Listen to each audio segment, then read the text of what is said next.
Demi, like, what was the instant kind of thing of like, let's get her involved? Why were you like, that's the woman I want. That's who I want in here. We I was writing with Ilya and Savan and some amazing guys from the Max Martin camp, and Mm. Savan had a relationship with Demi, and me and Demi have met over the years, but we've always spoken about wanting to do stuff with each other, and I put a week in writing, and we wrote the song with Demi in mind, and she came in and she wrote her part, and we just had amazing 3 days in the studio just chatting about life, and it really started up this beautiful friendship that we now have I was saying together, that which is those amazing. moments where you are in studio and you are kind of just holed up and there are just walls around you and everything that you're creating and all that, it must just like, when you get out of that, are you kind of like, whoa, that was a bubble, like. Yeah, completely, Mm, completely.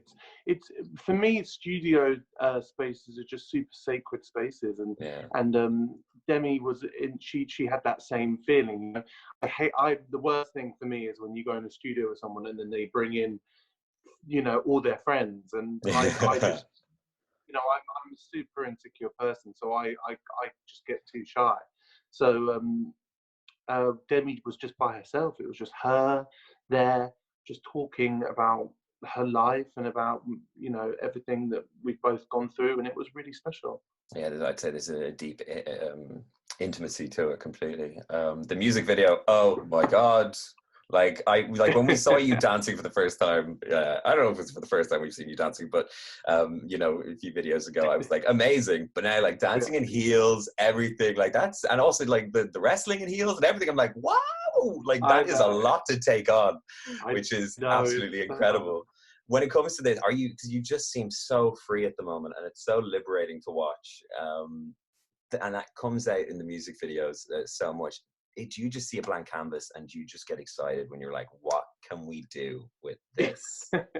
I think, do you know what? I think with this video, it was like, it really was the sky is the limit. And I was in, Yeah. this earlier on in this year, obviously things have changed this year, but Mm-hmm. I was just having so much fun dressing up and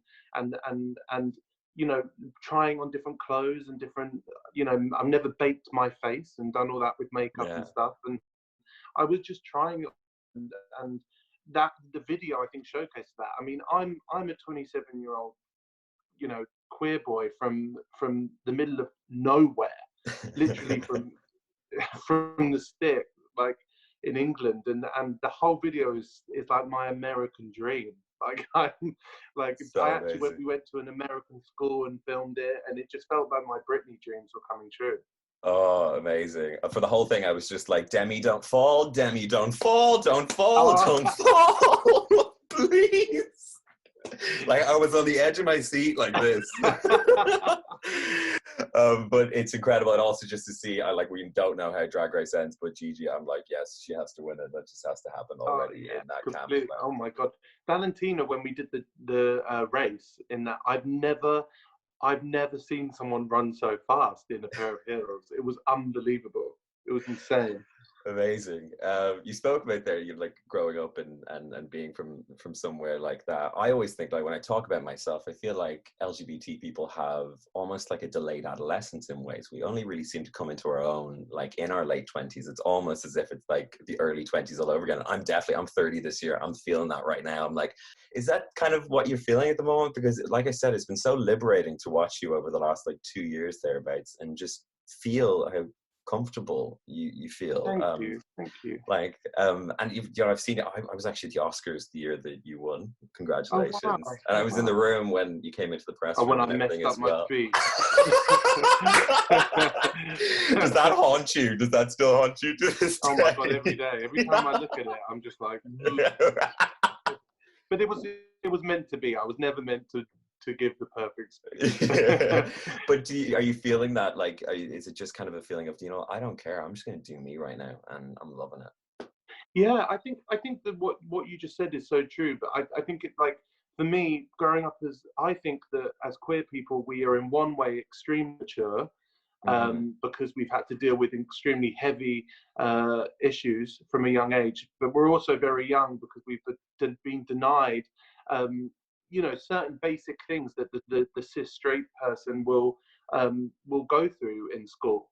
And I, you know, I'm just so passionate about the fact that, you know, I know that growing up, I've had, you know, my parents were amazing when I came out, and I've had a very lucky upbringing as a queer person, but I have still been brought into a world, as have you, that tells us that what we are is wrong. And in a lot of places around the world, we are still killed and for being who we are. And that message makes you start to hate yourself as you get older. And for a lot of us, that continues for the rest of our lives. But if you can, and if you put the work in, and I know I have access to therapy and things like that, I've been able to figure out a way to start to like myself and say nice things to myself for the first time. So that's all that's happened, you know. I'm just being nicer and kinder to myself. But I still struggle every single day. I have depression and OCD, and I'm a mess half the time. And I So love it's like looking at your Twitter, and you were talking, I think it was like last week, about, you know, OCD and talking to your fans about it, and, you know, just seeing that interaction. It's just it's just a safe and lovely community of people just communicating and talking. And I was going through the thread, and I was just like, this is so good to see. Yeah, How, it was beautiful actually. I was just laying in bed having like like an OCD meltdown, and I was just like, do you know what? Why not just like I think right now, especially with what's happening with COVID-19, is that human interaction and connection is just something that we need, and something we're hardwired for. And it's out there. It's there whenever you want it. There's people to talk to. There is, and you said, you know, lying in bed, like at the moment, what the hell are we doing? What's going on? We know you're watching Sister Act. We No. know you're watching Tiger King. What other things have you been filling your time with? Oh my God, masturbation. I'm joking. When we all come out of this, it's gonna be wild. I'm gonna try and make a baby. Oh my God, that is the most relatable thing I've heard since this all began. I watched them. I just finished Euphoria, Yes. which was amazing. I've been trying to work out, but like today I woke up with all intention to work out, and then next thing I know, I'm just like eating, laying in my own dirt. So I need to be allowed to do that. And I didn't want to work out.